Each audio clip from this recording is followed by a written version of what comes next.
My sister Brenna never stumbled. She was the golden child of Briar Glen, managing everything with terrifying precision. But the moment I walked into Grandmother Evelyn's estate hearing with a disheveled man I had met outside a pharmacy, Brenna did not just hesitate, she froze. As she stared at his dirty coat, her mask shattered into pure terror. He was supposed to be invisible. But my sister clearly knew exactly who he was. The envelope on my kitchen counter was heavy, the kind of cream-colored stationery that whispered of money and lawyers. It sat next to my electric bill, which was printed on cheap, flimsy paper and stamped with a red notice threatening disconnection in 48 hours. The contrast was a perfect summary of my life in Pine Hollow. I was 32 years old, living in a one-bedroom apartment that smelled perpetually of damp drywall. While my family back in Pennsylvania lived in a world where paper had texture and problems were solved with signatures, I did not open the cream envelope immediately. I knew what it was. I had been dreading it for a week, ever since my mother had called and left a voicemail that was conspicuously devoid of details. Instead, I focused on the electric bill, $314. I had left my corporate marketing job 6 months ago, burnt out and desperate for something that felt real, only to find that the real world was expensive and unforgiving. I was freelancing now, writing copy for obscure websites, telling myself that I was building something of my own. But the truth, the quiet thing that kept me awake at 3 a.m, was that I was ashamed. I was the soft daughter, the one who felt too much, the one who didn't have the stomach for the kill. My sister Brenna was the opposite. Brenna was steel and glass, a skyscraper of a woman who ran Watson Ridge Holdings with the same ruthless efficiency our grandmother Evelyn had possessed. Brenna would never have an overdue electric bill. Brenna would own the electric company. I pushed the bills aside and grabbed my coat. I needed air. I needed to walk to the pharmacy to pick up a prescription for migraines, a physical manifestation of the stress that had been tightening the muscles in my neck for weeks. The air outside was crisp, carrying the scent of impending rain. Pine Hollow was a transient town, a place where people stopped on their way to somewhere better. But I had grown fond of its anonymity. Here, I was just Haley, not a Watson, not an heiress who had failed to launch. The pharmacy was located in a strip mall 3 blocks away. As I approached the automatic doors, I saw him. He was standing near the collection of shopping carts, not quite blocking the entrance but making his presence known. He was older, perhaps in his 60s, with a gray beard that was wild but clean.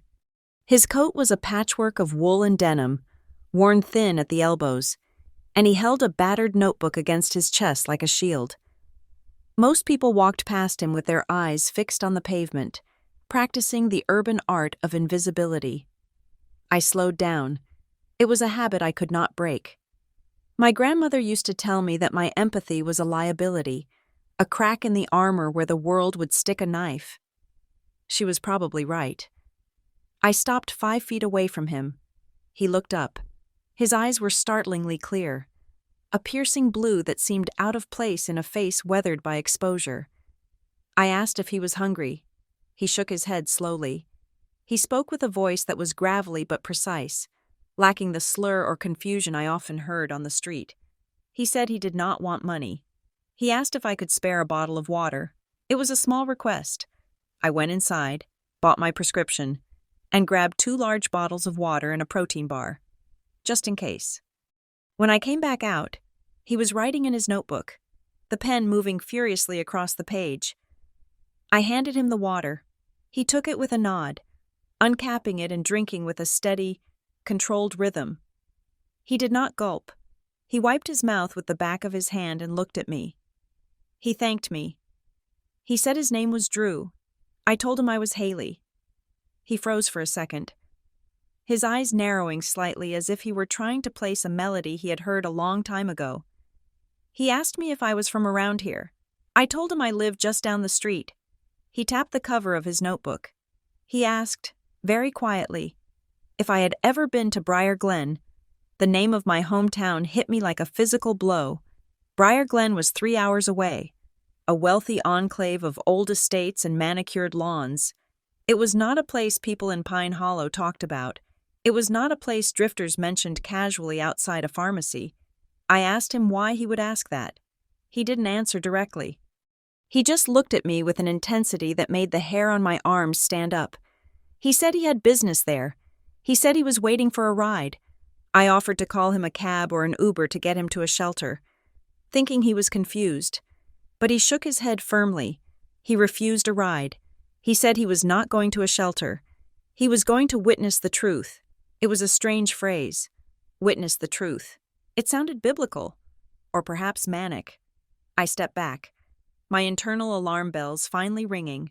I told him to take care of himself. He watched me walk away. I could feel his gaze on my back until I turned the corner. When I got back to my apartment, the cream envelope was still waiting. I tore it open. The letterhead was embossed. Harrow and Klein, Attorneys at Law. Dear Ms. Watson, it is with deep regret that we inform you of the passing of your grandmother, Evelyn Watson. Per her final instructions, a reading of the last will and testament and a mandatory inheritance meeting will be held at our offices in Briar Glen on the 14th of this month. Attendance by all direct heirs is compulsory. Failure to appear will result in immediate forfeiture of any potential bequest.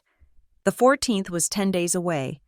I sat down on my mismatched sofa and let the paper slip from my fingers. Evelyn was gone. The woman who had terrified and molded us, who had built a dynasty out of Pennsylvania steel and real estate, was dead. I felt a complicated grief, a sharp pang of loss mixed with a sudden, expansive sense of relief that made me feel guilty. I picked up my phone and dialed BRENNA. She answered on the second ring. There was no greeting, just her voice, crisp and devoid of static. She said she assumed I had received the letter. I told her I had. I asked how she was holding up. There was a pause, a silence that felt heavy and judgmental. BRENNA did not hold up. BRENNA endured. She asked me if I was coming. I said of course I was coming. She was our grandmother. BRENNA let out a short, sharp breath. She told me to listen to her carefully. She said the situation was complex. She said the estate was not as straightforward as we might have expected. She told me to drive down, check into the hotel she had already booked for the family, and keep my head down, she said, specifically. Just show up. Haley, don't cause a scene. Don't make this about your feelings. We need to present a united front. The words triggered a reaction in me that was 2 decades old. Don't cause a scene. It was what she had said when I cried at our parents' funeral. It was what she had said when I refused to major in business at Yale. It was the family motto. Feelings are scenes. Scenes are expensive. I felt my spine straighten, a reflex of defiance that surprised me. I told her I would be there. I told her I could handle myself.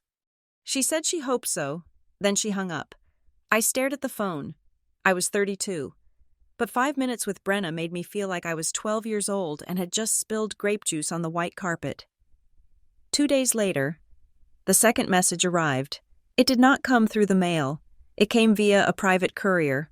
A young man in a nondescript uniform who made me sign 3 separate forms before handing me a small, sealed packet. I took it into the kitchen. The handwriting on the front was unmistakable. It was jagged, forceful, and elegant. Evelyn's hand. My heart hammered against my ribs. I cut the seal. Inside was a single sheet of heavy paper, smaller than standard letter size.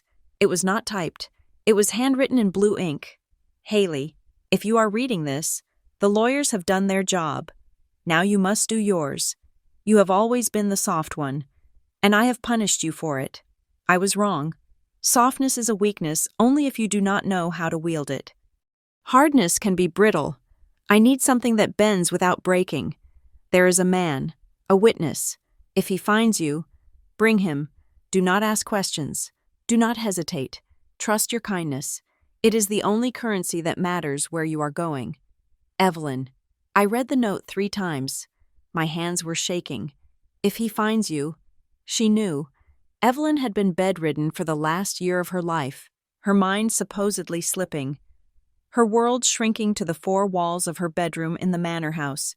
How could she know about a man I had met outside a pharmacy in New Jersey? 2 days after she died? Unless the meeting wasn't an accident, unless Drew wasn't just a beggar. I thought about his question. Have you ever been to Briar Glen? He hadn't been asking for directions. He had been confirming my identity. I grabbed my coat and ran out the door. I didn't know where I was going, but I knew I couldn't sit in the apartment with that note. I walked toward the bus stop at the end of the block, the place where the transient population of Pine Hollow often gathered. He was there. Drew was sitting on the metal bench, his notebook open on his lap. He wasn't writing this time. He was watching the cars go by. He looked exactly the same as he had 2 days ago. The same coat, the same wild beard, but there was a calmness to him that felt out of place. I walked up to him. I didn't offer water this time. I stood in front of him and asked him who he was. He looked up. He didn't smile. He closed the notebook gently. He said he was nobody. He said he was a man who remembered things people wanted forgotten. I took the note out of my pocket and held it out, not letting him take it, just showing him the handwriting. I asked if he knew what this meant. He glanced at the paper, then back at my face. He said he did not need to read it. He knew what she had promised. I asked him what he wanted from me. He stood up. He was taller than I had realized, perhaps 6 feet, though his stoop hid it. He said he didn't want anything. He said he was not asking. He said he was following what was promised. He looked at me, and for a moment, the facade of the beggar slipped. His voice dropped an octave. Becoming authoritative, he told me that I was going to Briar Glen. He said he needed to be in that room. I asked him why I should take him. I told him my sister would have him thrown out by security before he crossed the threshold. He smiled then, a grim, humorless expression that didn't reach his eyes. He said that was exactly why I had to take him. He said BRENNA wouldn't throw him out. He said BRENNA would be too afraid to touch him. I should have walked away. I should have gone back to my apartment, packed my bag, and driven to Pennsylvania alone, playing the role of the dutiful, quiet sister one last time. It was the safe choice. It was the logical choice. But the note burned in my pocket. Trust your kindness. Evelyn had never told me to trust myself before. She had spent my entire life telling me to trust BRENNA, to trust the lawyers, to trust the money. This was a deviation. This was a command from the grave that felt like a trap and a lifeline all at once. I told him to wait. I walked to the thrift store around the corner. I bought a white button-down shirt, a pair of gray slacks that looked like they might fit him, and a thick wool sweater. I went to the deli and bought 2 turkey sandwiches and a large coffee. When I came back, he was still there. I handed him the clothes. I told him that if he was coming with me, he couldn't look like he had slept under a bridge. He took the clothes. He didn't thank me this time. He looked at the shirt, running his thumb over the fabric. He opened his notebook again and uncapped a cheap ballpoint pen. He wrote something down, his hand moving with sharp, aggressive strokes. Then he looked at me and said something that made the cold air feel suddenly freezing. He said, "Your sister won't recognize your backbone until it costs her." He closed the book. He went into the public restroom at the gas station next to the bus stop and emerged 10 minutes later. He had washed his face and changed his clothes. He still looked rough. His beard was untrimmed, his hair long, but in the slacks and sweater, he looked less like a vagrant and more like an eccentric professor who had fallen on hard times. My car was a 10-year-old sedan with a dent in the rear bumper and a check engine light that I'd been ignoring for 3 months. I unlocked the passenger door. "Get in," I said. He sat in the passenger seat, placing the notebook on his knees. He didn't touch the radio. He didn't try to make small talk. We drove out of Pine Hollow in silence. The drive to Briar Glen took 3 hours. For the first hour, I gripped the steering wheel so hard my knuckles turned white. I was rehearsing boundaries in my head, a script of rationalizations. I am giving a ride to a man in need. This is charity. This is not insanity. I am not responsible for saving strangers. But every time I glanced at him, I felt the pull of the note. Evelyn had engineered this. I didn't know how, and I didn't know why, but I was a piece on a chessboard she was playing from the afterlife. We crossed the state line into Pennsylvania as the sun began to set. The landscape changed, shifting from the industrial clutter of New Jersey to the rolling hills and dense woodlands of the Wealth Belt. I asked him if he had known my grandmother well. He looked out the window. He said he knew her conscience. He said he knew the things she regretted. I asked him what that meant. He said that regrets were just truths waiting to be spoken. He said Evelyn had died with a lot of truth in her throat, and she needed someone to cough it up for her. It was a grotesque image, but it felt accurate. Evelyn Watson had been a vault. We reached the outskirts of Briar Glen just after dark. The town was exactly as I remembered it, manicured, silent, and imposing. The streetlights were wrought iron. The shops on Main Street were closed, their windows displaying expensive antiques and boutique clothing. I did not drive to the family estate. I did not drive to the luxury hotel BRENNA had booked. I didn't want to be under her supervision yet. I needed space to think. I needed to figure out what I was going to do with Drew before I walked him into a room full of lawyers. I pulled into the parking lot of the Red Oak Motel, a generic roadside establishment on the very edge of the town limits. It was the kind of place truckers and lost tourists stayed, not Watson's. I told Drew I would get 2 rooms. He nodded. He got out of the car and stretched, clutching his notebook. I went into the office, paid cash for 2 rooms, and came back out with the keys. The air was cold now, biting. As I walked back toward the car, I saw it. Parked across the lot, in the darkest corner near the dumpster, was a black SUV. It was pristine, the kind of vehicle that cost more than my entire college education. The engine was off, but the windows were tinted so dark I couldn't see inside. I froze. The driver's side window rolled down just an inch. I saw a flash of a face in the glow of a cell phone screen. It was a man I recognized.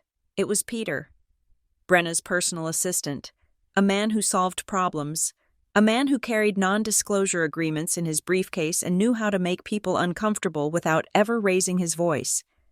He was watching me. He wasn't trying to hide it. He turned his head slowly, and even from 50 feet away, I could feel the weight of his attention. He held the phone to his ear. He was reporting. I realized then that Brenna knew I was here. She knew where I was. She probably knew who was in the car with me. The nausea in my stomach hardened into something cold and sharp. This wasn't just an inheritance meeting. This wasn't just about dividing up the stocks and the jewelry. I looked at Drew. He was standing by my car, looking at the SUV. He didn't look afraid. He looked like a soldier who had just spotted the enemy across the jagged line of a trench. He looked at me and gave a barely perceptible nod. I unlocked the motel room door. I realized that for the first time in my life, I wasn't just the soft sister. I was the dangerous one. I had brought the weapon, even if I didn't know how to fire it yet. I ushered Drew inside and locked the deadbolt. The meeting was tomorrow, and for the first time in 32 years, I wasn't going to do what I was told. I was going to cause a scene. The offices of Harrow and Klein were located in a restored Georgian mansion set back from the road by a lawn that looked less like grass and more like green velvet. It was the kind of building that imposed silence on you before you even stepped through the door. I parked my battered sedan between a silver Mercedes and a vintage Jaguar, the rust on my wheel well screaming in the polite quiet of the lot. Drew sat in the passenger seat. He had smoothed down the front of the thrift store sweater I had bought him, but his hands were resting on that notebook with a grip that turned his knuckles white. He did not look like he belonged here, even with the clean clothes. There was a weathering to his skin, a rawness in his eyes that the soft lighting of Briar Glen could not hide. He looked like a man who had walked through a storm while the rest of us watched from behind glass. I asked him if he was ready. He looked at the front door. He said readiness was irrelevant. He said the truth did not care if we were ready. We got out. The walk to the front door felt like a march to a sentencing hearing. I smoothed my own skirt, a black pencil skirt from my corporate days that was slightly too loose now, a testament to the stress eating I had not been doing lately. The reception area smelled of lemon oil and old money. The receptionist was a young woman with a headset and a smile that looked practiced in a mirror. She looked up as we entered, her eyes sliding over me dismissively before landing on Drew. Her smile faltered. It did not disappear. But it froze, losing all its warmth. She asked if she could help us. Her tone suggested that the delivery entrance was around the back.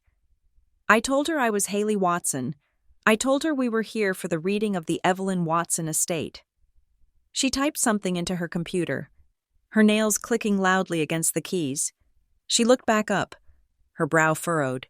She said she had me on the list, but she did not see a +1. She said this meeting was a closed session for direct heirs and legal counsel only. I felt the old heat rise in my cheeks, the familiar shame of being in a place where I was being measured and found wanting. I started to formulate an apology, to explain, but the heavy oak doors behind the desk opened. Miles Harrow stepped out. I remembered Miles from when I was a child. He had been my grandmother's attorney for 40 years. He was a small man, impeccably dressed in a 3-piece charcoal suit, with silver hair combed back severely from a high forehead. He looked like a hawk that had learned to read Latin. He looked at me, and then he looked at Drew. There was no surprise in his face, no hesitation. He held a file folder in his left hand, and he tapped it against his leg. He said, "Good morning, Haley." He said he saw I had received the courier's note. The receptionist looked at Miles. Confused, she said she was just explaining the policy regarding guests. Miles shook his head. He said, "Mr. Mercer was not a guest." He said, "Mr. Mercer was part of the file." He stepped aside and held the door open. He told us to come in. The conference room was vast. A long mahogany table dominated the space, polished to a mirror shine. At the far end, a portrait of the founding partners looked down with stern disapproval. I took a seat on the left side of the table. Drew sat next to me. He placed his notebook on the mahogany surface. The sound of the cardboard cover hitting the wood was dry and loud in the silence. The door opened again. BRENNA walked in. She was wearing a navy blue suit that I knew cost more than my car. Her hair was pulled back in a sleek, architectural chignon, not a strand out of place. She carried a leather portfolio and walked with the rhythmic, confident click of high heels that signaled someone who owned the ground she walked on. She was talking over her shoulder to her assistant, Peter, who hovered in the hallway but did not enter. She said she wanted the valuation reports by noon. She turned, a professional smile already plastered on her face, ready to greet the lawyer. Then she saw us. The change was instantaneous. It was not a gradual dawning of realization. It was a physical impact.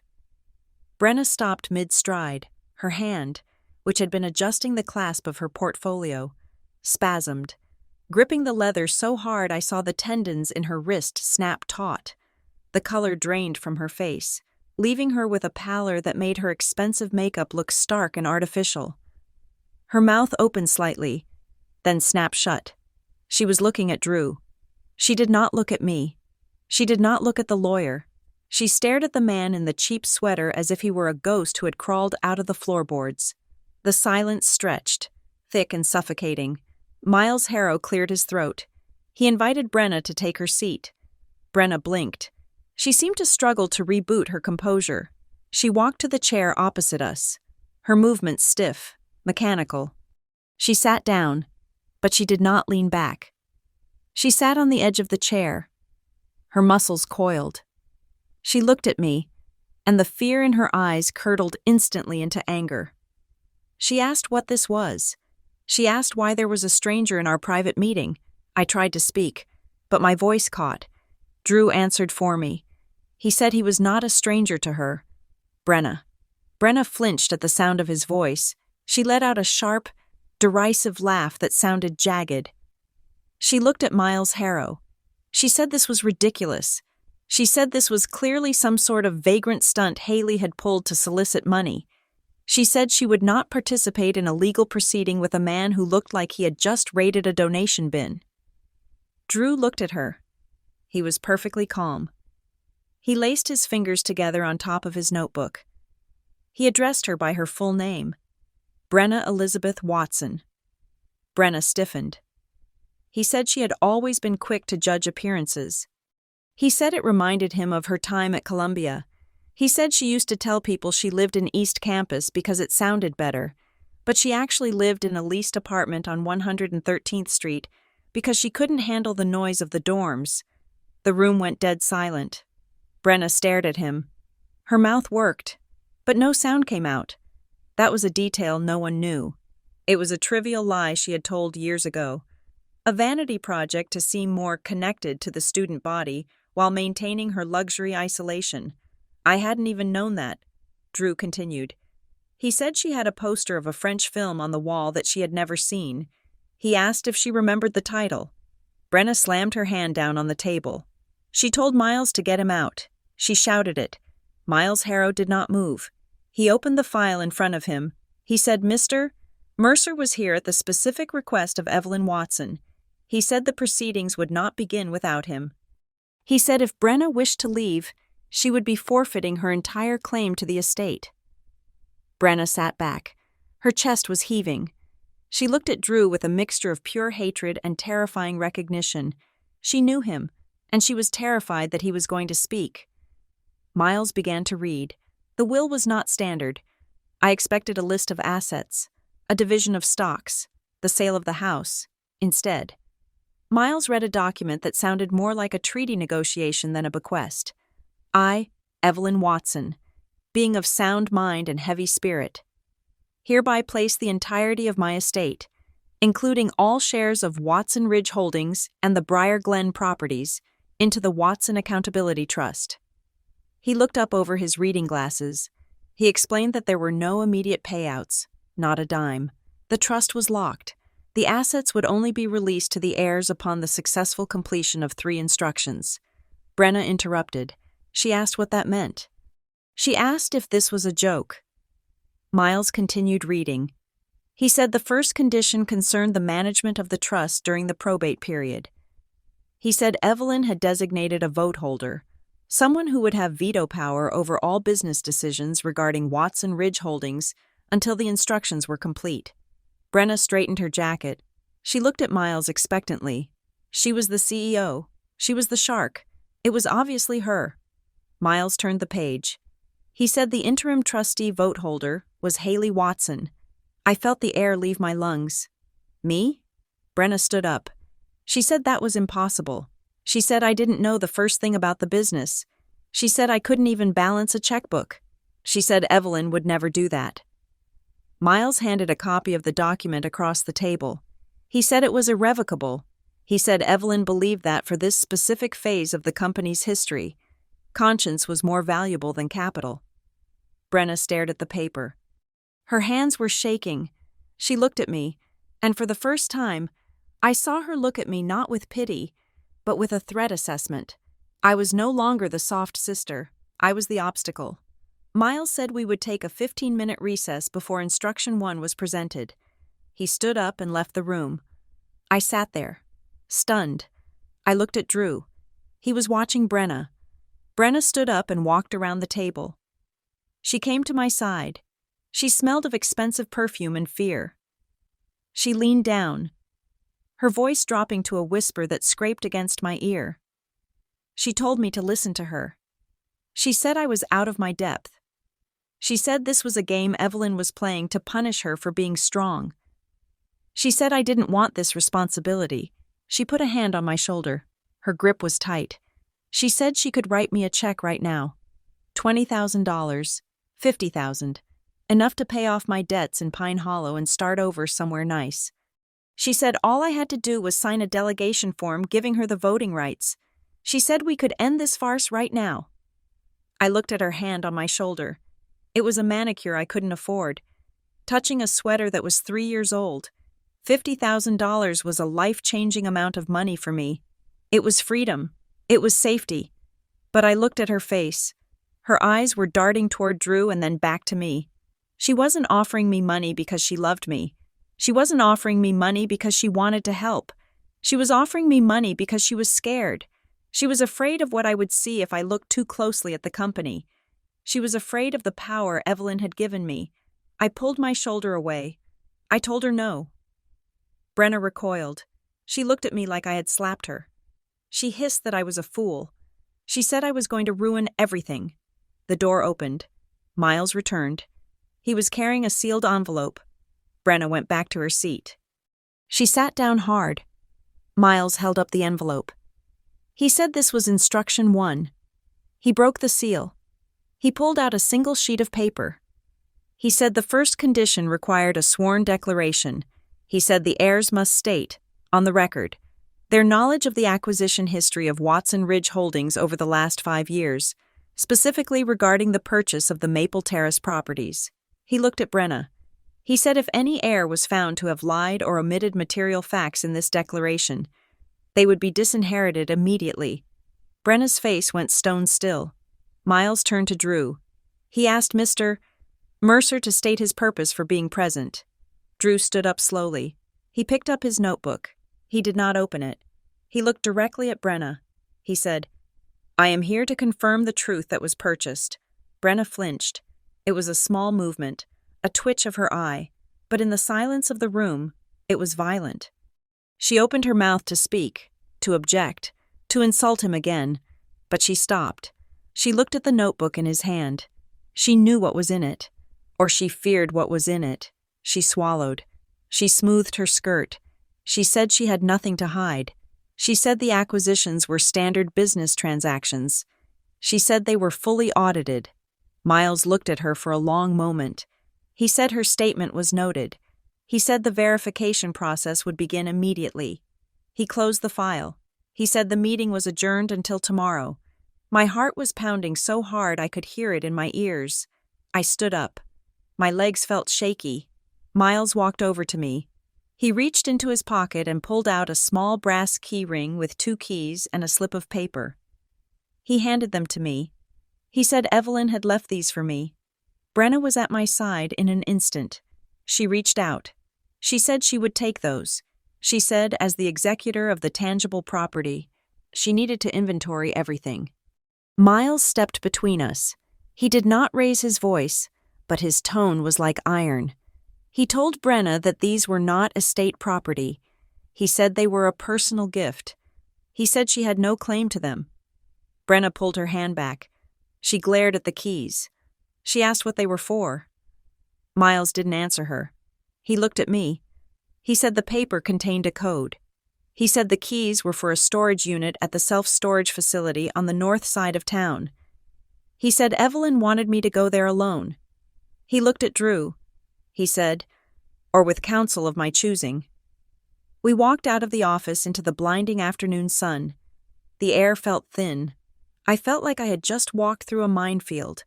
Brenna did not follow us. She stayed in the conference room. As the heavy doors closed, I saw her pulling her phone out, her face twisted in a mask of fury. She was calling someone. Drew and I drove back to the Red Oak Motel in silence. The adrenaline was fading, leaving behind a cold, shaking exhaustion. That night, the motel lobby was empty. The fluorescent lights hummed overhead, casting a sickly yellow glow on the linoleum floor. I sat in one of the vinyl chairs, staring at the brass keys in my hand. Drew sat across from me. He had a cup of vending machine coffee. He asked me what I was afraid of. I looked at him. I wanted to say I was afraid of Brenna. I wanted to say I was afraid of poverty, but that wasn't the truth.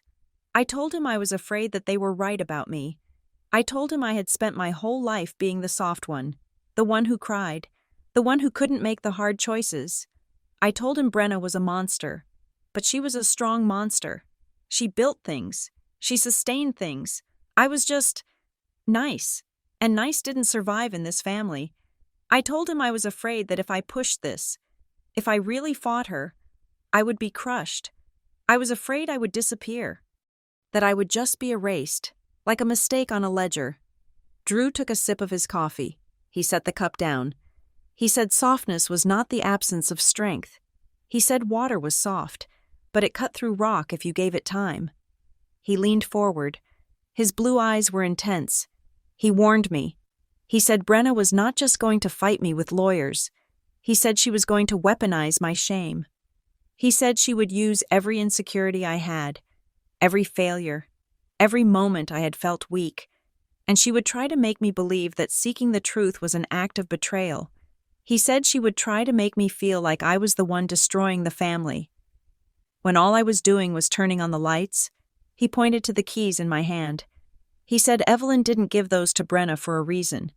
He said Evelyn knew that Brenna would burn whatever was in that storage unit. He said Evelyn gave them to me because I was the only one who would feel the weight of what was inside. He told me to sleep. He said tomorrow we would see what the truth looked like. I went to my room. I locked the door and put the chair under the handle. I put the keys on the nightstand. They gleamed under the lamp. I lay in bed, staring at the ceiling. I could hear the highway traffic outside, the sound of people going somewhere. I thought about Brenna's face when she saw Drew. I thought about the fear. I realized Drew was right. Brenna was terrified, and for the first time in my life. Her fear didn't make me want to comfort her. It made me want to know why. I closed my eyes. But I didn't sleep for a long time. I was waiting for the other shoe to drop. I knew my sister. She didn't lose gracefully. She didn't lose at all. If she was cornered, she would attack, and I was the only target in range. The morning air in Briar Glen was sharp enough to cut glass. I left Drew at the motel with a fresh pot of coffee and the explicit instruction to stay out of sight. He had argued. Of course, tapping that battered notebook of his, but I insisted. If Brenna was watching me, and I knew she was, walking around with the man who made her freeze in terror was a sure way to escalate things before I had ammunition. I drove to the north side of town, where the manicured lawns gave way to industrial parks and corrugated metal fences. The storage facility was a sprawling grid of orange doors and asphalt. I punched in the code from the slip of paper Miles Harrow had given me. The gate groaned open. Unit 402 was located at the end of a long, wind-swept row. I stood in front of the rolling door, the brass key warm in my hand. My grandmother, Evelyn Watson, was a woman who lived in silk and velvet. The idea of her coming here, to this place of dust and echoing metal, felt wrong. It felt desperate. I slid the key into the padlock. It turned with a heavy click. I rolled the door up. The unit was small, perhaps 5 feet by 10. It was not filled with old furniture or moth-eaten coats. It was an archive. Metal shelving units lined the walls, stacked with white bankers' boxes. Each box was labeled in Evelyn's sharp, jagged handwriting. The labels were not contents. They were years. 2018, 2019, 2020. In the center of the concrete floor sat a heavy, fireproof metal case. It looked like something you would use to transport camera equipment or explosives. I knelt on the concrete. I used the second key on the ring. The latches snapped open. Inside, there was no chaotic jumble. It was organized with a precision that made my throat tight. There were file folders, a stack of printed emails, and a digital voice recorder. I picked up the recorder first. I pressed play. Evelyn's voice filled the small metal room. It was raspy, the voice of her final months, but the steel was still there. Haley, if you are listening to this, you have found the courage to look. I am sorry I could not give this to you while I was alive. Shame is a heavy blanket, and I slept under it for too long. What you find in these boxes is the cost of our comfort. Do not look away. The recording clicked off. I sat there for a long time, the silence of the storage unit pressing in on me. Then I reached for the first folder. It was labeled Graybridge Property Group. I knew the name. Graybridge was a real estate development firm that partnered with Watson Ridge Holdings on revitalization projects. They were the ones who put up the luxury condos in the downtown district. BRENNA often touted their partnership in the annual reports. Speaking of synergy and community growth, the documents in the folder told a different story. They were lease agreements, transfer deeds, and internal memos. As I read, a pattern began to emerge, ugly and unmistakable. The documents focused on Maple Terrace residences. I remembered Maple Terrace. It was a modest, brick apartment complex on the west side of town, home to mostly retirees and fixed-income seniors. It wasn't glamorous, but it was a community. According to the paperwork, Watson Ridge Holdings had quietly acquired the debt on the property 4 years ago. Then, they had transferred management to Graybridge. What followed was a systematic campaign of displacement. There were notices of essential renovations, that required tenants to vacate for 30 days, only for the locks to be changed and the rent tripled upon return. There were citations for lease violations that seemed fabricated, noise complaints against deaf widows, unauthorized pets for people who owned no animals, but the darkest part was the signatures. There were transfer documents where elderly residents had supposedly signed away their rights to long-term rent control in exchange for a relocation stipend that amounted to less than $2,000. I pulled out a specific sheet. It was a waiver signed by a woman named Martha Weller. I knew Martha. She had been my third-grade teacher. She had died 2 years ago in a state-run nursing home. Confused and destitute, the signature on the waiver was shaky, barely legible, but the date next to it caught my eye. Martha had signed this document on October 12, 2021. I pulled out my phone and searched for Martha's obituary. She had suffered a massive stroke in September of that year. By October, she had been nonverbal and paralyzed on her right side. She was right-handed. There was no way Martha Weller signed this document. I looked at the bottom of the page. The signature was notarized. The stamp was clear. Leanne Price, Notary Public, Commonwealth of Pennsylvania. I took a picture of the document. I packed the metal case into the trunk of my car, locked the unit, and sat in the driver's seat. My hands were trembling. This wasn't just aggressive business. This was fraud. This was predation on the most vulnerable people in our town, people who had trusted the Watson name. I needed to find Leanne Price. A quick search on my phone brought up a residential address in a subdivision about 20 minutes away. It was a Saturday. The notary office where she likely worked would be closed. But if she was listed in the directory, she might be home. The house was a small, siding-clad bungalow with a lawn that needed mowing. A tricycle sat overturned in the driveway. I walked up the steps and knocked. It took a long time for the door to open. When it did, a woman peered out through the crack, leaving the security chain engaged. She looked exhausted. Her hair was pulled back in a messy bun, and she wore a stained, oversized t-shirt. She looked younger than me, maybe 28, but her eyes were old. I told her my name. I said I wanted to ask her about a signature she notarized for Graybridge Property Group. The color drained from her face so fast I thought she might faint. She tried to close the door. I put my hand on the frame.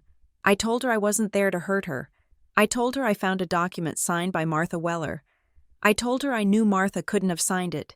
She stopped pushing, but she didn't open the door. She whispered through the crack.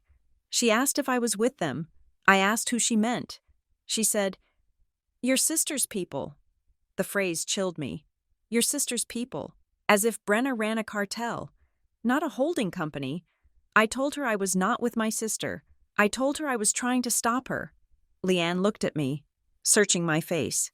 She must have seen something in my eyes. Maybe the same fear she felt, because she unhooked the chain. She let me into the front hallway. It smelled of laundry detergent and stale toast. She didn't invite me to sit. She stood with her arms crossed, hugging herself. She told me she needed the money. Her husband had left, and she had 2 kids. A man came to her house one night with a stack of papers. He told her the signatures were already collected, but they had missed the notary window. He offered her $500 cash just to stamp them. She started to cry. Silent, terrified tears. She said she didn't know who the people were. She just saw the names. But later, when she tried to back out, the same man came back. He didn't offer money that time. He told her that if she spoke up, she would lose her license and go to jail for fraud. He mentioned her kid's school. She looked at me, her eyes wide and pleading. She said she was sorry. She said she was so scared. I asked her if she remembered the man's face. She nodded. She said he was always polite. He drove a black SUV. My stomach turned over. Peter, Brenna's assistant. I left Leanne with a promise that I would do everything I could to keep her out of prison if she testified. She didn't look like she believed me, but she let me leave. I drove back to the motel.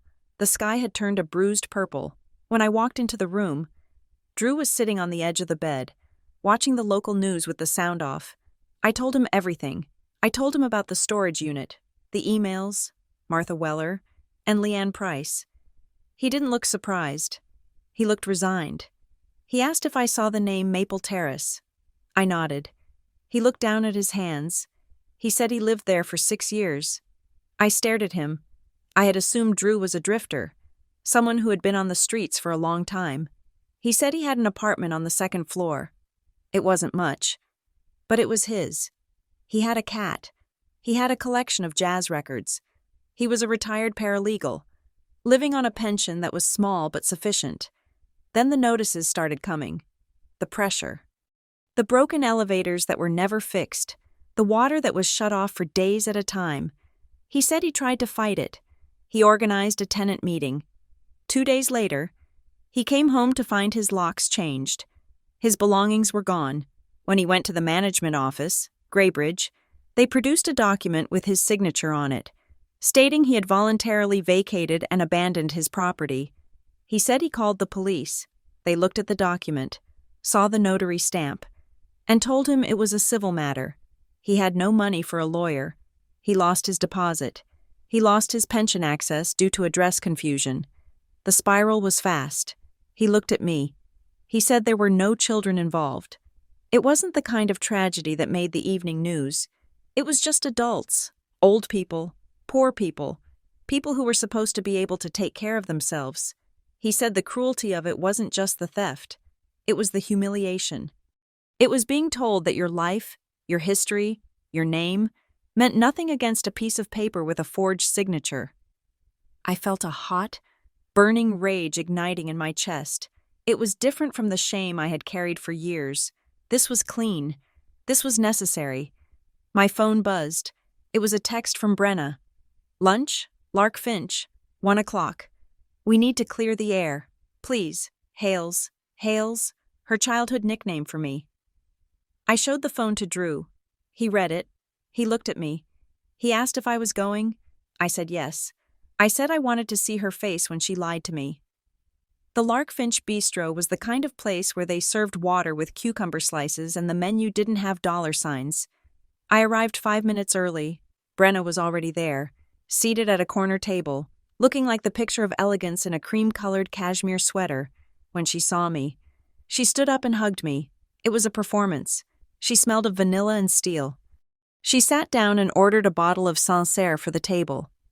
She smiled at me, that dazzling, perfect smile that had charmed investors and board members for a decade. She said she was worried about me. She said yesterday was intense. She said she knew I was grieving, and grief made people do strange things, like picking up hitchhikers, like listening to conspiracy theories. I sat very still. I watched her hands. She was wearing her diamond engagement ring. She was engaged to a venture capitalist who lived in New York, and she was tapping the stone against the stem of her wine glass. Tink, tink, tink. It was a nervous tick she had since we were teenagers. She did it when she was lying. She said she wanted to offer me an olive branch. She said she knew we had our differences. She said I was always the emotional one, the one who felt things so deeply, and she admired that. But sometimes, she said, I overreacted. I saw villains where there were just business decisions. She leaned in. She lowered her voice. She asked casually, so casually, if I had gone to the storage unit yet. She said Miles mentioned some old family trinkets were in there. She asked if I found anything sentimental. I looked at her. I saw the tightness around her eyes, the way her smile didn't quite reach the corners. She wasn't arrogant. She was terrified. She was a woman standing on a frozen lake. Hearing the ice crack beneath her feet, I took a sip of water. I decided to give her nothing. I told her it was mostly old photo albums. Dust. Nothing important. Brenna relaxed, visibly. Her shoulders dropped an inch. The tapping stopped. She smiled. A genuine look of relief that made me sick. She said that was good. She said she hated the idea of me digging through dusty boxes. She said we should focus on the future. She said once this audit was over, we could figure out a trust allowance for me, something generous, so I wouldn't have to worry about bills in Pine Hollow anymore. She was buying me, again. I finished my lunch. I let her pay. I let her hug me goodbye. As I walked away, I knew 2 things. First, Brenna believed she had managed me. Second, she was guarding a collapse so total it would take the whole family down with it. That afternoon, I received an email from Miles Harrow. Subject: Instruction 2. Mediation session, Ms. Watson. Per the terms of the trust, you are required to attend a mediation session tomorrow at 10 a.m. with Mr. Elias Thorne, a senior auditor from Severn Accountability Services. The purpose of this session is to review the acquisition history of Watson Ridge Holdings. Attendance is mandatory. I went back to the motel. Drew was organizing the documents from the metal case on the small round table. He had created a timeline on a piece of hotel stationery. I sat down on the bed and opened the metal case again. I wanted to look at the emails. There was a thick stack I hadn't gone through yet. They were printed from Evelyn's private server. Most were correspondence with lawyers or accountants, but near the bottom of the stack, I found a thread that made my breath catch. It was dated 5 years ago. The subject line was, Haley Watson. Application. It was an email from a marketing firm in Philadelphia. The job I had wanted more than anything, the job I had interviewed for 3 times, the job that would have been my ticket out of the shadow of my family. I had been told they went with an internal candidate. The email in the stack was from the hiring manager, addressed to Brenna Watson. Dear Brenna, it was great to catch up at the gala. Per our conversation, we will be passing on Haley's application. We understand your concerns regarding her stability and her need to remain close to home for family health reasons. We appreciate your candor. It's rare to see a sister so protective. I read it twice. The words swam before my eyes. Brenna had killed the job. She hadn't just sabotaged my career, she had painted me as unstable. She had told them I was needed at home. I remembered that year. I remembered feeling like a failure. I remembered Brenna comforting me, telling me that maybe the corporate world was too high pressure for someone like me, telling me that I should stay in Pine Hollow, take it easy, let the family help. It wasn't about protecting me. It was about keeping me small. It was about keeping me dependent. And, I realized with a jolt, it was about keeping me out of the company. If I had gotten that job, I would have gained independence. I might have asked questions about my trust fund shares. I might have seen the books. She had clipped my wings to save herself. I felt a tear slide down my cheek, hot and angry. This hurt more than the stolen money. This was theft of a life I could have had. Drew looked up from his timeline. He saw my face. He didn't say anything. He just pushed a piece of paper toward me. It was a page from his notebook. He had written a list of names. He pointed to one, Calvin Dorsey. He asked if I knew the name. I wiped my face. I looked at the name. It sounded familiar. I said I thought he used to work for Watson Ridge, in compliance. Drew nodded. He said Calvin was the one who signed off on the initial Graybridge partnership, but then, abruptly, he left. The company line was that he wanted to pursue other interests. Drew tapped the name. He said Calvin didn't leave. He said Calvin found the discrepancy in the Maple Terrace valuations. He tried to raise a flag. Drew said Calvin was disappeared from the industry, blacklisted, sued for breach of contract on a technicality until he was bankrupt. He was working as a night manager at a distribution center in Ohio now. Drew said Calvin was the man who taught Brenna the system, or rather, the man Brenna used to learn the system before she crushed him. I looked at the documents, the emails, the names. It was a web, and my sister was the spider in the center, spinning silk out of lies. My phone buzzed again. It wasn't Brenna this time. It was a number I didn't recognize, no area code. I opened the text. Stop digging or you'll lose more than inheritance. I stared at the screen. The message was simple, brutal. I stood up and went to the window. I pulled back the curtain just an inch. The parking lot was dark, but across the street, under the amber glow of a street lamp, a black SUV was idling. They weren't just watching me. They were tracking me. They knew I had gone to the storage unit. They knew I had visited Leanne. I turned to Drew. My heart was hammering, but it wasn't fear anymore. It was clarity. I told him they were watching us. Drew closed his notebook. He looked at me with those piercing blue eyes. He asked if I wanted to stop. I looked at the email about my job. I looked at the signature of Martha Weller. I looked at the text message threatening me. I thought about Brenna tapping her ring against the glass. I told him no. I told him we were going to burn it all down. The conference room at Harrow and Klein felt colder than it had the day before. The mahogany table was no longer just a surface. It was a battlefield. Miles Harrow sat at the head, his expression impassive, looking like a judge who had already written the verdict but was obligated to hear the defense. To his right sat Elias Thorne, a senior auditor from Severn Accountability Services. Elias was a man made of right angles. He wore a gray suit that seemed to absorb the light, and his glasses were perched on the very end of a nose that looked like it had been broken and reset by a mathematician. He did not smile. He did not engage in pleasantries. He had a stack of files in front of him that were thicker than the Bible. Brenna sat opposite me. She had changed her strategy from the previous day. The navy power suit was gone, replaced by a softer, cream-colored ensemble that suggested vulnerability and grace. She looked like a grieving granddaughter trying to hold her family's legacy together. It was a good costume. Drew sat next to me. He was wearing the same clothes I had bought him, but he had shaved, without the beard. His face was sharper, his jawline revealing a stubbornness I had not seen before. He kept his hands on his notebook. Elias Thorne cleared his throat. The sound was dry, like paper tearing. He stated that we were here to satisfy Instruction 2 of the Evelyn Watson Trust. He said his role was to conduct a preliminary review of the acquisition history of Watson Ridge Holdings over the past fiscal period to ensure compliance with the ethical mandates of the estate. He looked at Brenna. He asked her to walk him through the due diligence process for the Gray Bridge Partnership. Brenna folded her hands on the table. She spoke with a calm, melodic confidence. She said that Watson Ridge had always adhered to the highest standards. She said the Gray Bridge Partnership was vetted by their internal compliance team and an external risk assessment firm.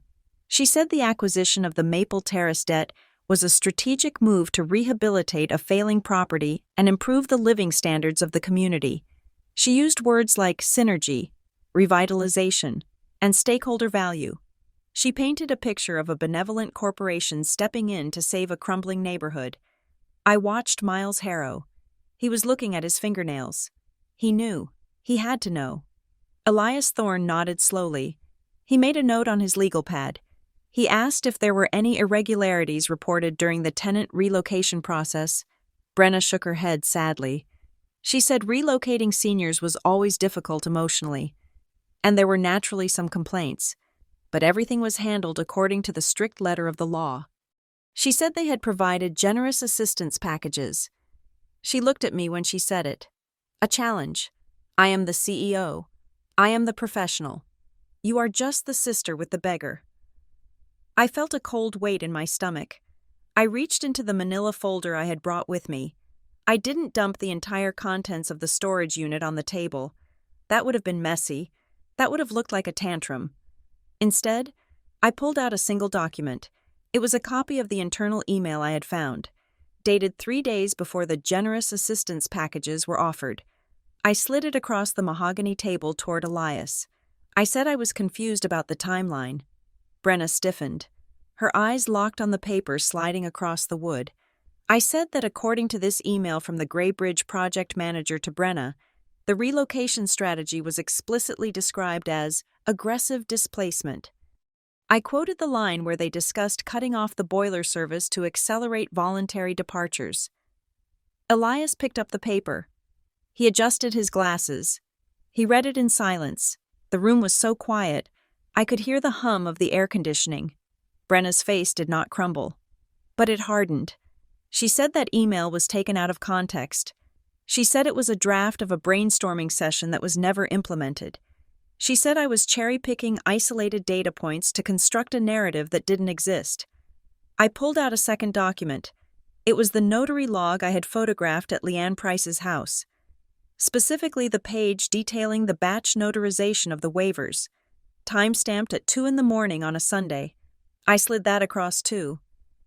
I asked if standard due diligence usually involved notarizing legal documents for incapacitated seniors in the middle of the night. Elias looked at the second document. He looked at Brenna. He asked if she could explain the timestamp. Brenna opened her mouth.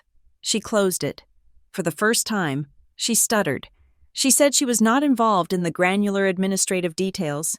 She said she relied on her team. Elias placed his pen down. He looked at Miles Harrow.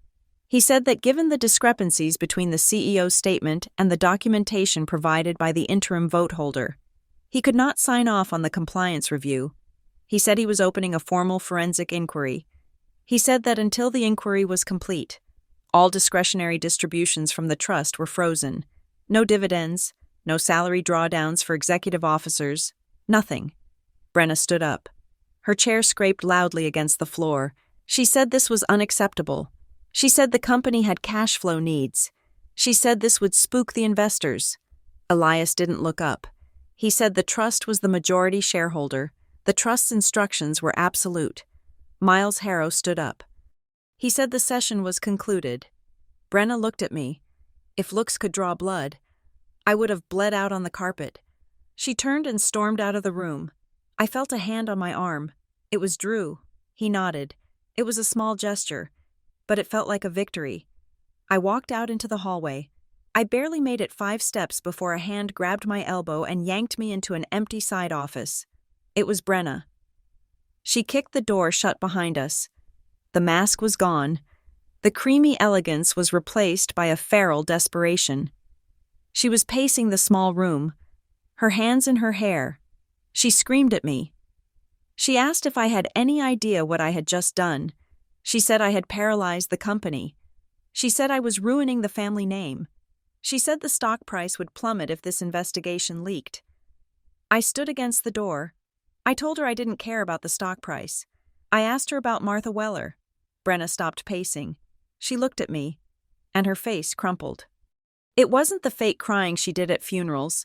This was real. Tears spilled out of her eyes, messing up her mascara. She said I didn't understand. She said I had always been the baby. She said Evelyn had protected me. She said Evelyn had thrown her to the wolves. She walked toward me, her hands pleading. She said that when she took over, the company was already leveraging heavy debt. She said Evelyn knew. She said Evelyn had set her up to fail. She said she had to make the hard choices to keep the lights on, to keep the estate intact, to pay for my lifestyle, for my college, for my failures. She said she did it for us. For a second, I almost believed her. She looked so small, so terrified. The sister I remembered from childhood, the one who used to let me sleep in her bed during thunderstorms, was flickering behind the CEO persona. But then I saw it, the calculation. She was watching my reaction, gauging if the tears were working. She was trying to turn me back into the soft sister. I thought about Leanne Price terrified in her hallway. I thought about the boiler being shut off to freeze old people out of their homes. I told her that if she had done it for us, she wouldn't have forged signatures. I told her she did it for the power. I opened the door and walked out. She screamed my name, but I didn't turn back. That afternoon, I needed to see it for myself. The paperwork was abstract. The suffering was real. I drove to the new location where many of the Maple Terrace residents had been moved. It wasn't a complex. It was a converted motel on the highway, 5 miles outside of town, managed by a subsidiary of Graybridge. I parked and walked through the courtyard. It was bleak. The asphalt was cracked. There were no trees. I met a woman named Mrs. Higgins. She was sitting in a folding chair outside her door, staring at the traffic rushing by. She had lived in Maple Terrace for 20 years. She had a garden there. She didn't cry when she talked to me. She didn't scream. She just talked about her tomatoes. She said she missed the way the light hit her kitchen table in the morning. She said she missed her neighbor, Mr. Henderson, who had been moved to a different facility across the county. She said she felt like she had been thrown away. It was ordinary grief. It wasn't melodramatic. It was the quiet, crushing weight of losing your place in the world, and that made it worse. If she had been screaming, I could have comforted her. but she was just resigned. I realized then that Brenna's crime wasn't just financial fraud, it was theft of dignity. I walked back to the car where Drew was waiting. I was shaking with a cold anger that felt permanent. Drew looked at me.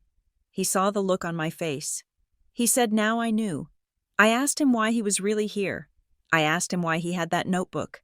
He looked out the window at the bleak motel. He was silent for a long time. Then he turned to me. He said he wasn't just a victim. He said he wasn't innocent. He told me that 3 years ago, when they forced him out. He had found something.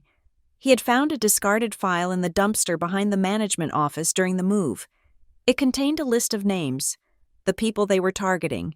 He said he took it to them. He took it to a man in a black SUV. He said he tried to make a deal.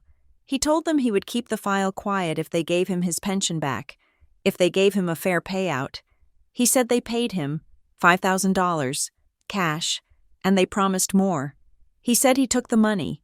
He said he was desperate. He was hungry. He sold his silence. But they never paid the rest. And then, they came after him. They threatened him. They made sure he couldn't get housing anywhere else in the county. They broke the deal. He looked at me, his eyes hard. He said he wasn't here for justice. He was here because they broke their promise.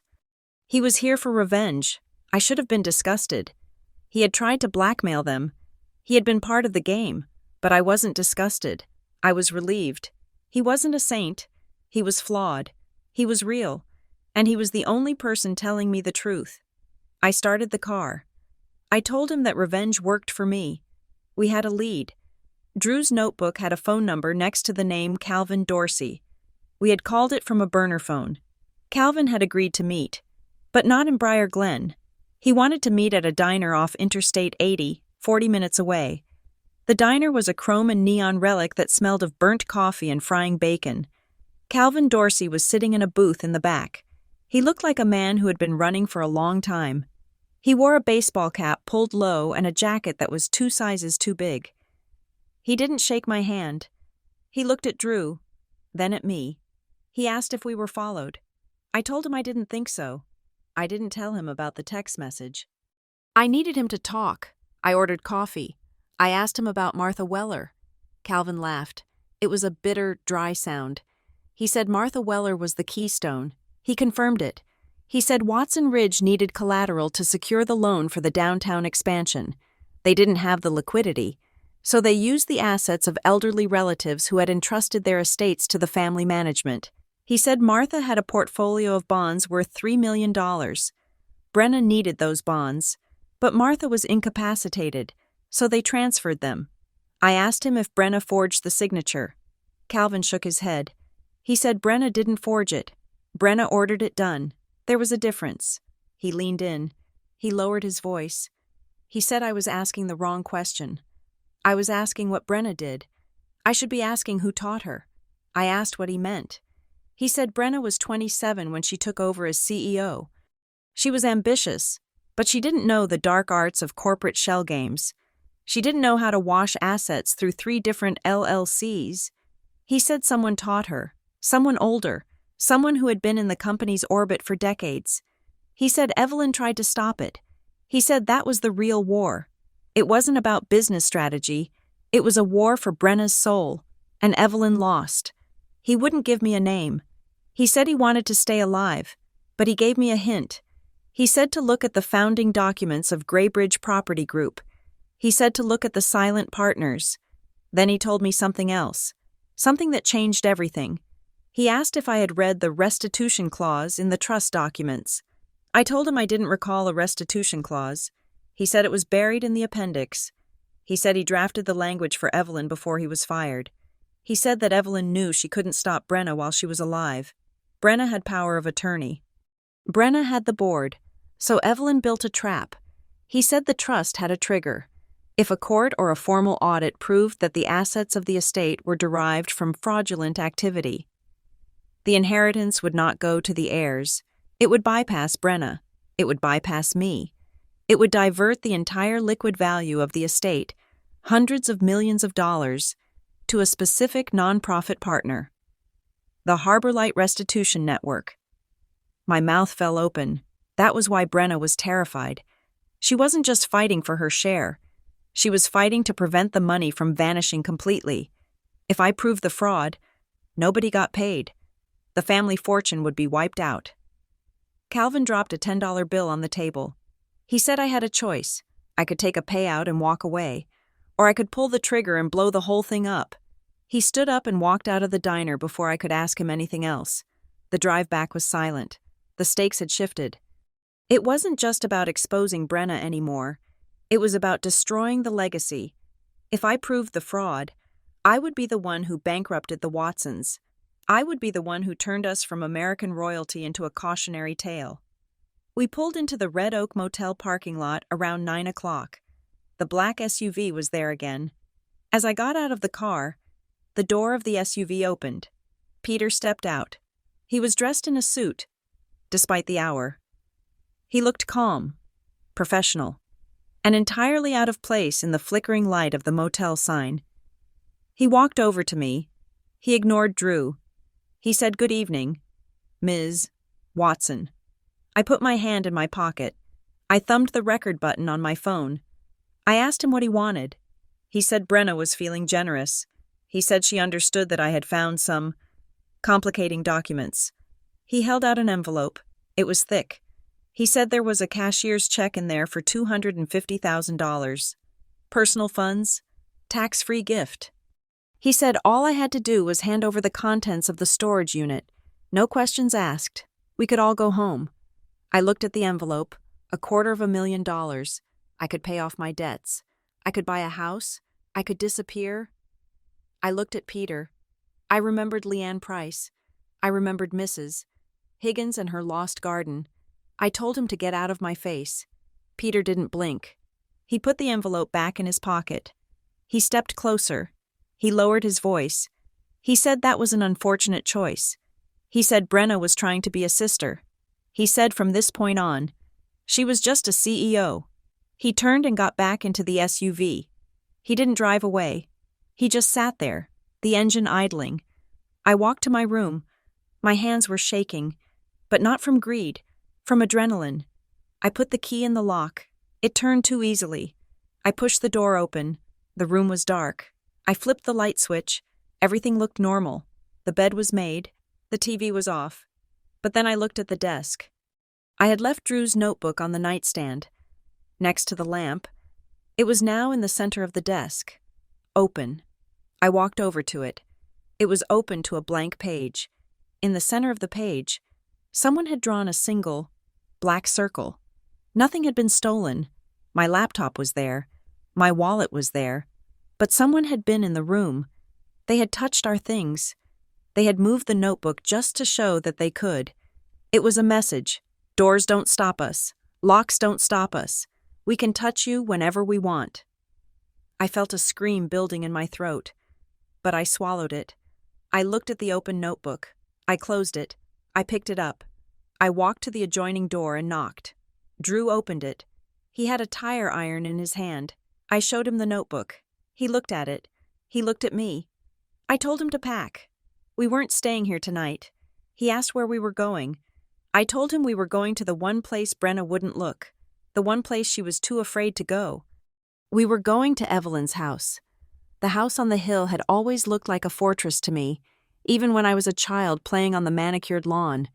Now, standing in the foyer at 2 a.m. with a tire iron in my hand and a fugitive paralegal by my side, it felt like a tomb. We had driven straight from the motel, spooked by the intrusion, and used the spare key hidden under the stone planter, a secret Evelyn had shown me when I was 10 and prone to locking myself out. My phone buzzed in my pocket. It was the official notification from Miles Harrow. Instruction 3, final session, location, the Watson estate. Time, noon tomorrow. It was the endgame. Evelyn had summoned us all back to the scene of the crime. The house was cold. It smelled of lemon polish and silence. I walked into the dining room, the floorboards creaking under my boots. I stopped at the long oak table. I could almost see the ghosts of us sitting there. My father, terrified of his own mother. Brenna, sitting with her back perfectly straight, cutting her meat with surgical precision, and me, at the far end, trying to make myself invisible, usually failing. I remembered a dinner from 12 years ago. I had been talking about an art program I wanted to join.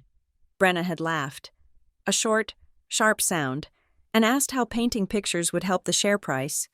Evelyn had just looked at me and said, "Haley, you have a heart of gold. But gold is soft metal. It does not hold an edge."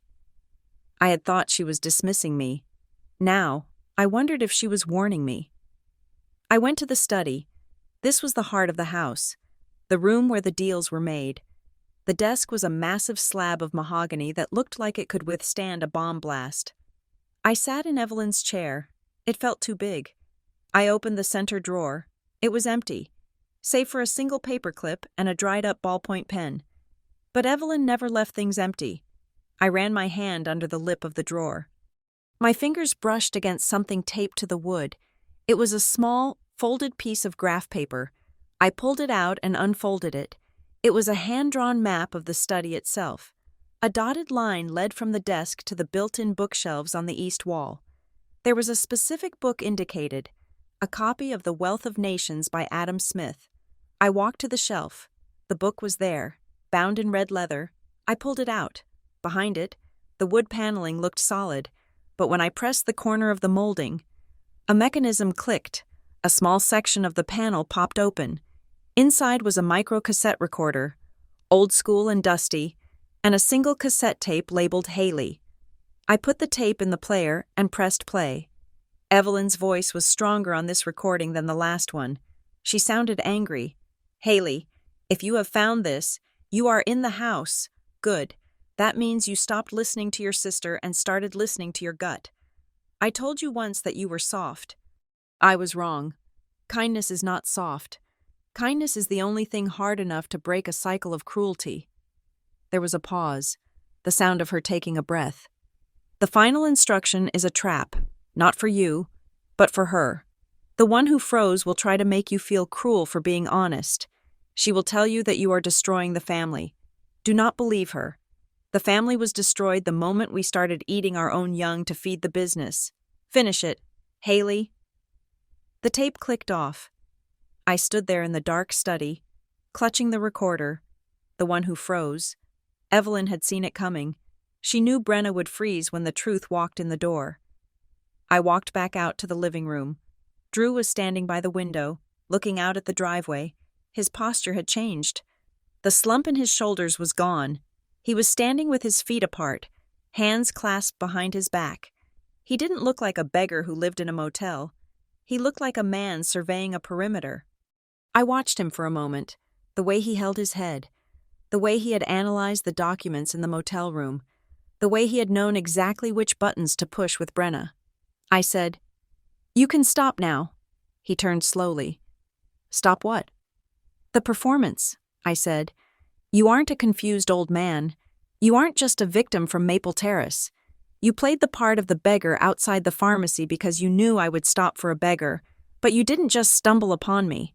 Drew looked at me. The blue eyes were no longer pleading. They were calculating.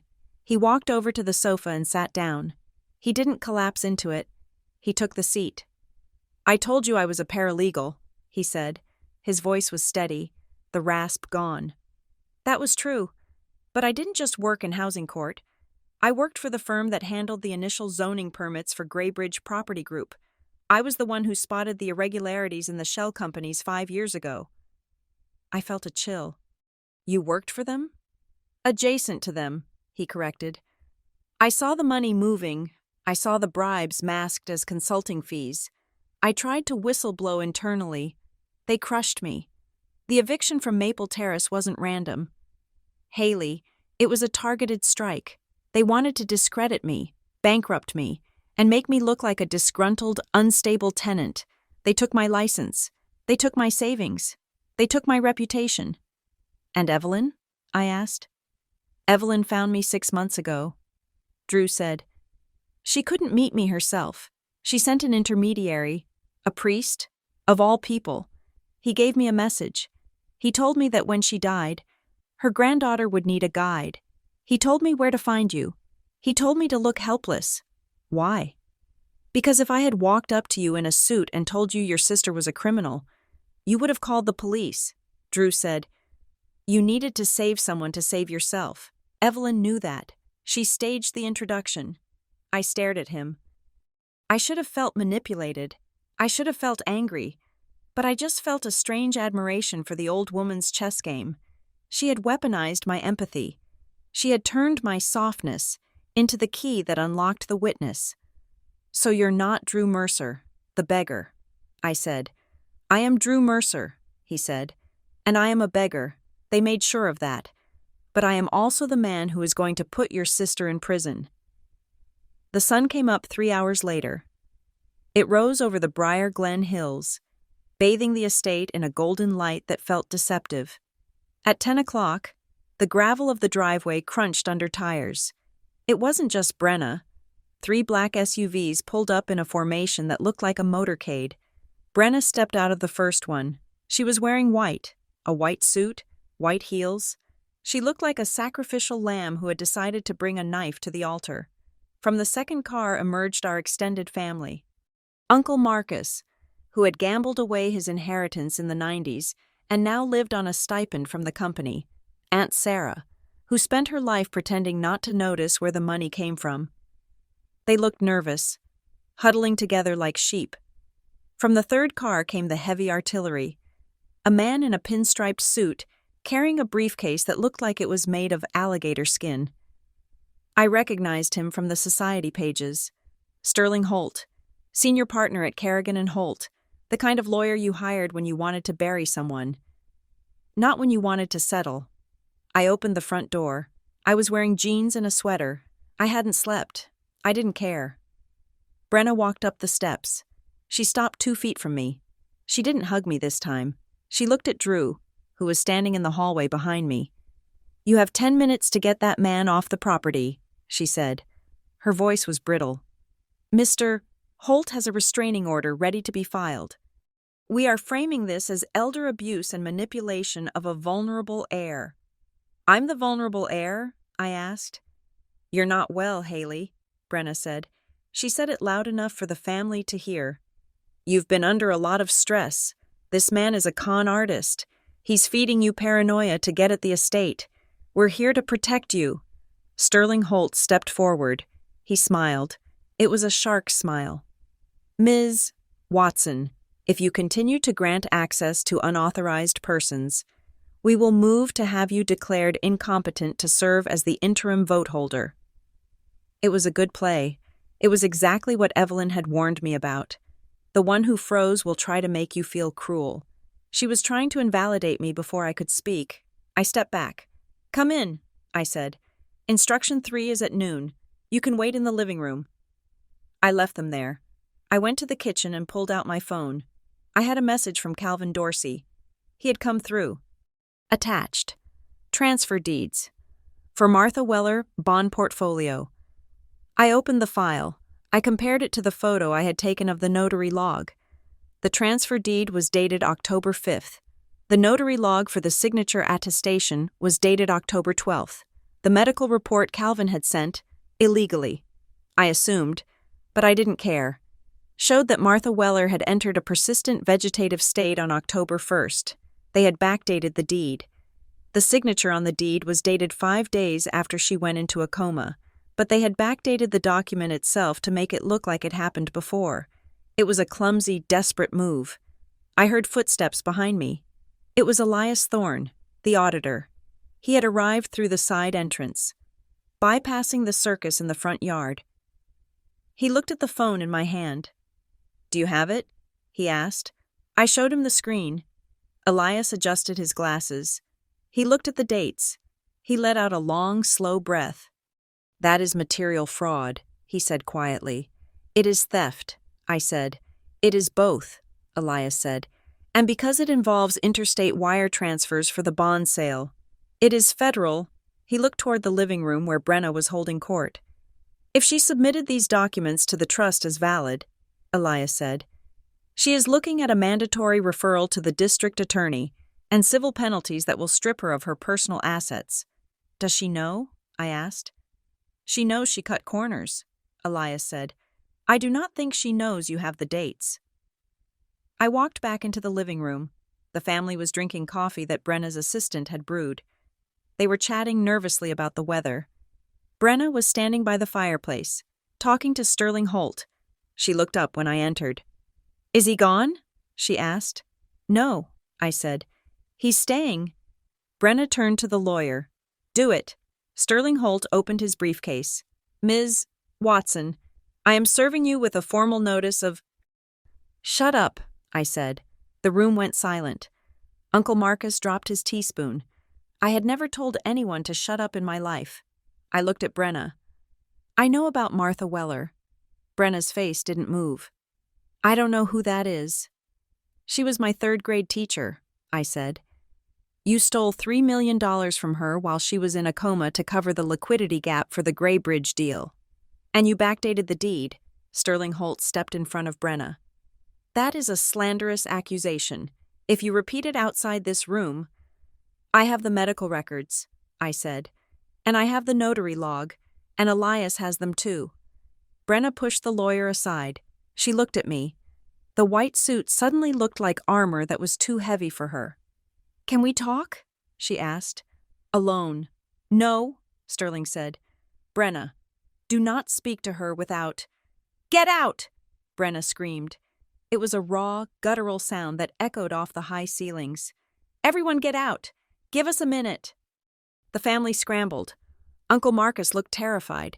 Sterling Holt looked annoyed, but he ushered them into the foyer. We were alone in the living room. Just me, Brenna, and the portrait of Evelyn hanging above the mantel. Brenna walked over to the window. She gripped the sill until her knuckles were white. I didn't steal it for myself, she said. Her voice was quiet, trembling. The company was underwater. Haley, 4 years ago, we made bad bets on commercial real estate. If we didn't plug the hole, the stock would have collapsed. We would have lost this house. We would have lost everything. So you took it from a dying woman? Brenna turned around. Her eyes were red. I took it from someone who didn't need it anymore. Martha was gone. She was a vegetable. The money was just sitting there. I used it to save 500 jobs at Watson Ridge. I used it to pay for your apartment in Pine Hollow. I used it to keep the name safe. You did it to stay important, I said. Brenna laughed. It was a broken sound. Important? You think I enjoy this? You think I like waking up at 4 in the morning wondering if today is the day it all falls apart? She walked toward me. I was terrified. Haley, I was 27 years old and everyone was waiting for me to fail. I thought if I just fixed the balance sheet, I would be safe. I thought success was the only thing that mattered, because that's what Evelyn taught us. Evelyn didn't teach you to steal, I said. Evelyn taught us that winning was the only option, Brenna shouted. And she hated me for it. She gave you the keys. She gave you the love. She gave you the soft landing. And she gave me the burden. She wiped her face with the back of her hand. She favored you as a punishment to me, Brenna whispered. She knew you would never have to get your hands dirty. She let you stay pure while I waded through the mud to keep the castle standing.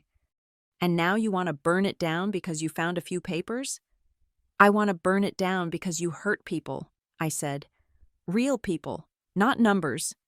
If you do this, Brenna said, if you expose this at the session today, it's over. The company dissolves. The assets are seized. I go to jail. You get nothing. You walk away with zero.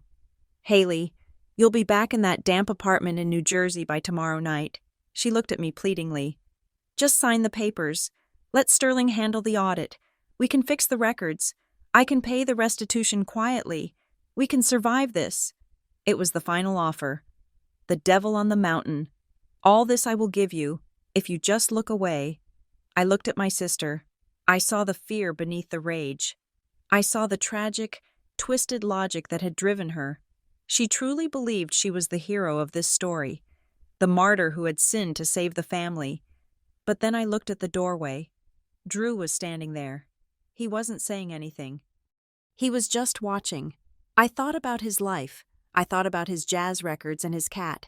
thrown into a dumpster so Brenna could plug a hole in a balance sheet. I looked back at Brenna. "I don't want the money," I said. Brenna froze. She stared at me, trying to process the words in her world. Everyone wanted the money. The idea that I would choose poverty over complicity was a language she didn't speak. "You're lying," she whispered. "No," I said. "I'm not." I turned and walked toward the door. "Haley," she screamed. "Don't you dare! Don't you walk out on me!" I stopped. I looked back over my shoulder. "I'm not walking out," I said. "I'm going to get ready for the meeting." I walked into the hallway. My heart was pounding, but my hands were steady. I knew what I had to do. I knew the cost. I was going to lose my sister. I was going to lose my inheritance.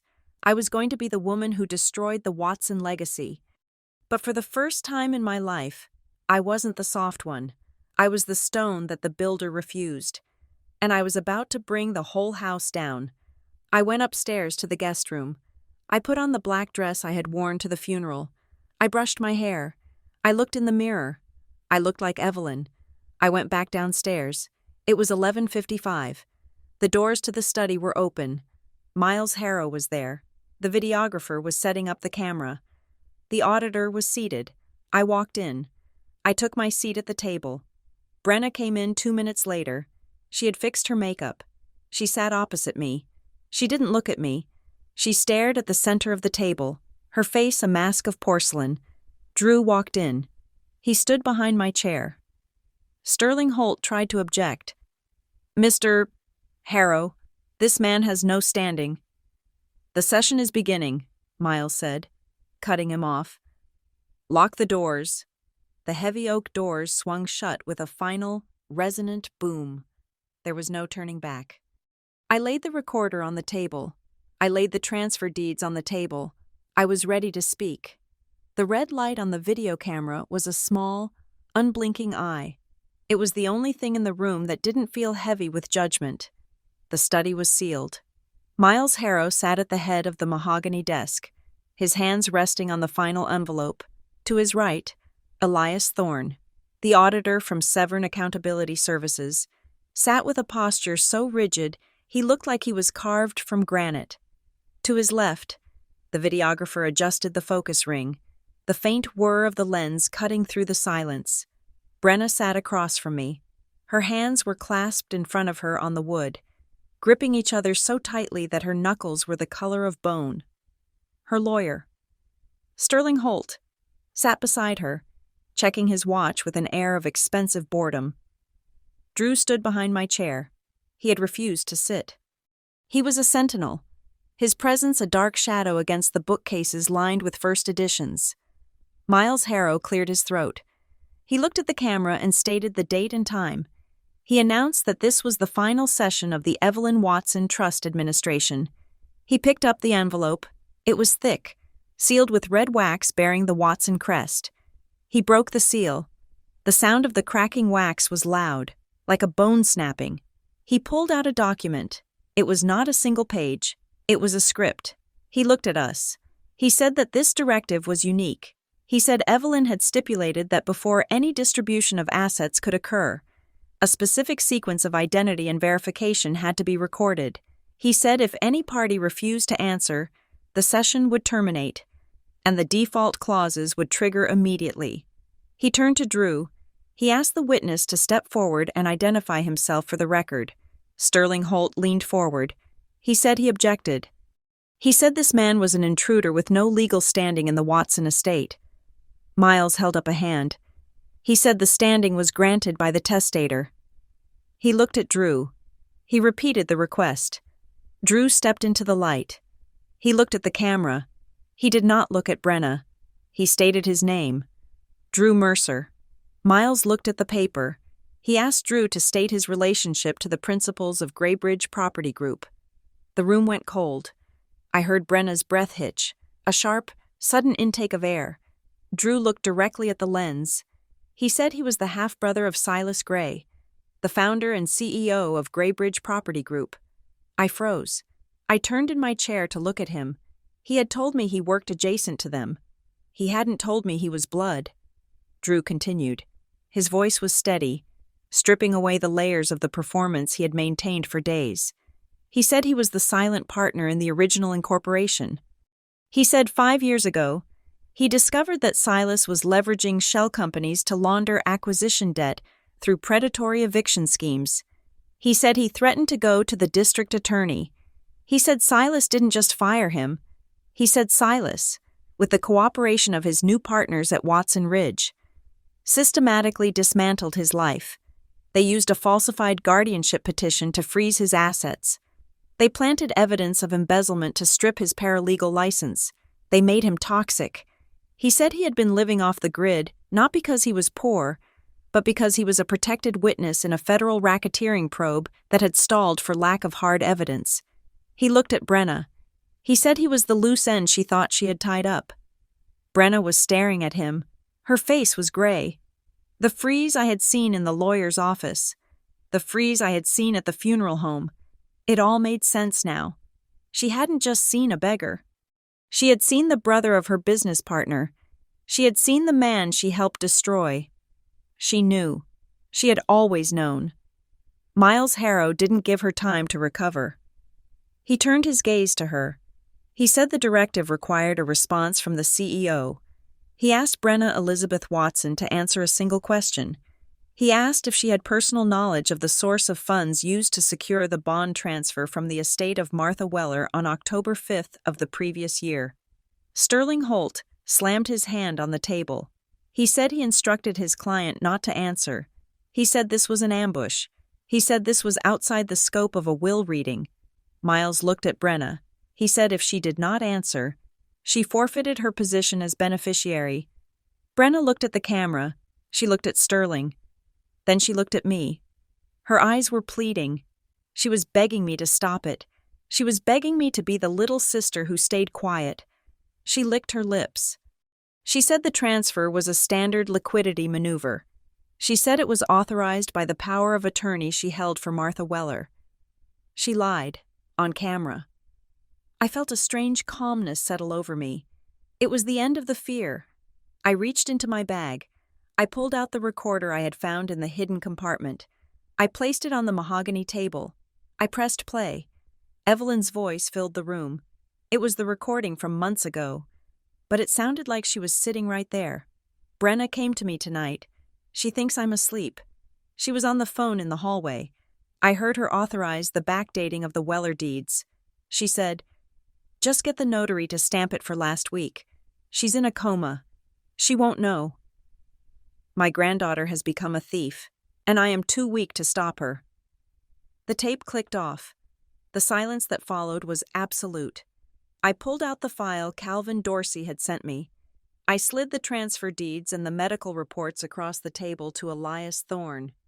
I said the deeds were signed 5 days after Martha Weller entered a persistent vegetative state. I said the notary, Leanne Price, had confirmed she was coerced into backdating the logs. Elias Thorne picked up the papers. He reviewed them for 10 seconds. He looked at the medical report. He looked at the deeds. He looked at the camera. He declared that the condition of the restitution clause had been met. He said that based on the evidence of fraudulent conveyance and the misappropriation of vulnerable assets, the integrity of the estate's value was compromised.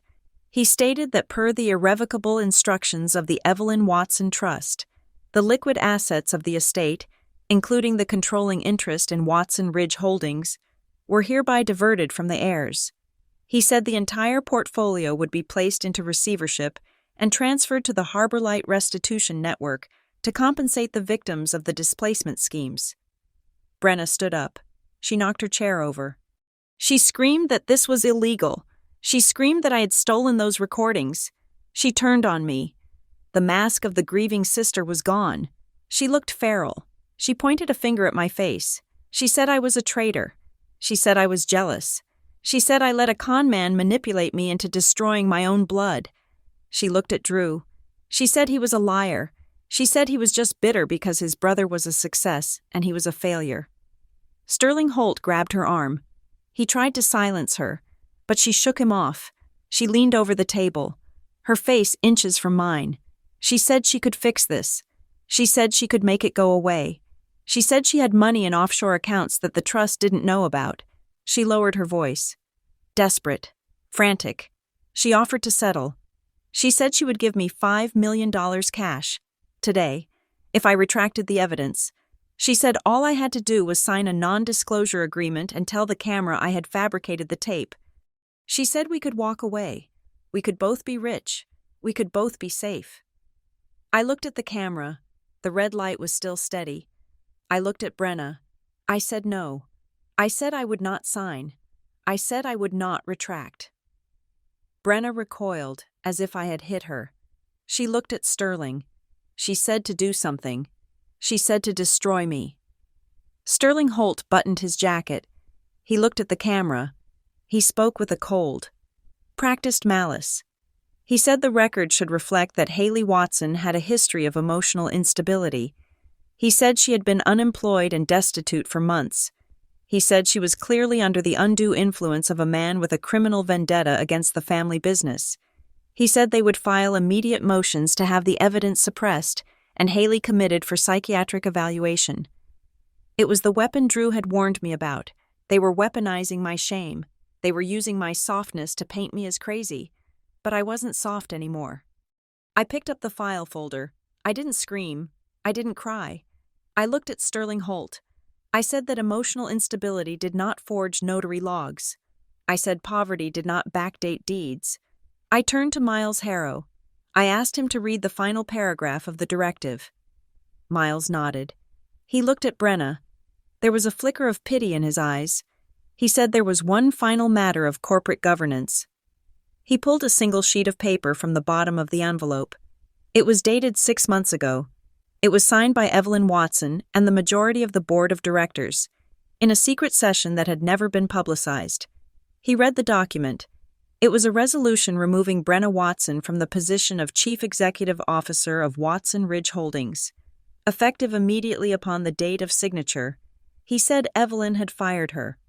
He said Evelyn had allowed BRENNA to retain the title in a ceremonial capacity only, to prevent a stock panic while she was dying, but BRENNA had held no legal authority to authorize transactions, sign checks, or transfer assets for half a year.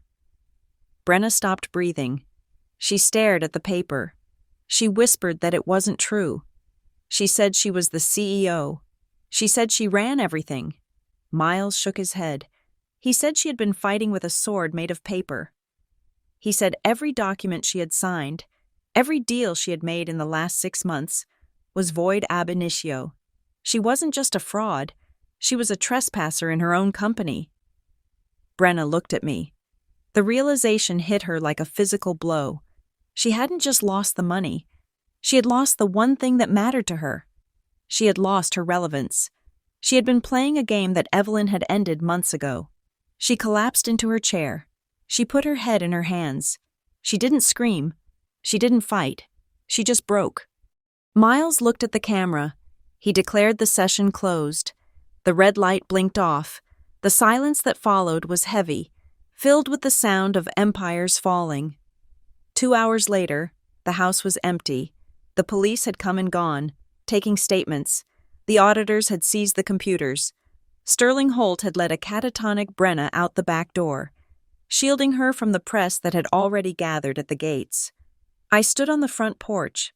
The sun was starting to set, casting long shadows across the lawn that I would never own. Drew stood beside me. He had his notebook in his hand. He asked me how I felt. I looked at the town below us. I saw the lights of Briar Glen flickering on. I knew what was coming. Tomorrow, the headlines would break. The town would turn on me. I wouldn't be the hero who exposed corruption.